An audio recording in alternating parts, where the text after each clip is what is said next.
Bharuch C division પોલીસે ચાવજ ગામ વચ્ચેની કેનાલ પાસે વોચ ગોઠવી 2 શંકાસ્પદ ઇસમોને ચોરીની ઇકો કાર સાથે ઝડપી પાડ્યા હતા।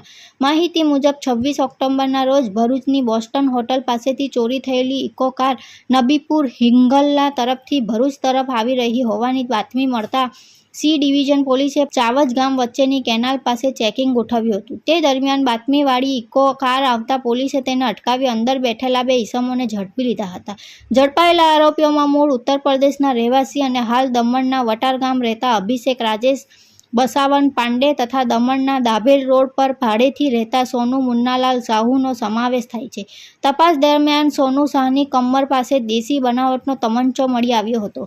પૂછપરછમાં જાણવા મળ્યું કે સોનુ શાહે આ તમંચો ઉત્તર પ્રદેશના ઘરોલી ગામે રહેતા પોતાના મિત્ર રાજેશ ચૌધરી પાસેથી 5000માં ખરીદ્યો હતો।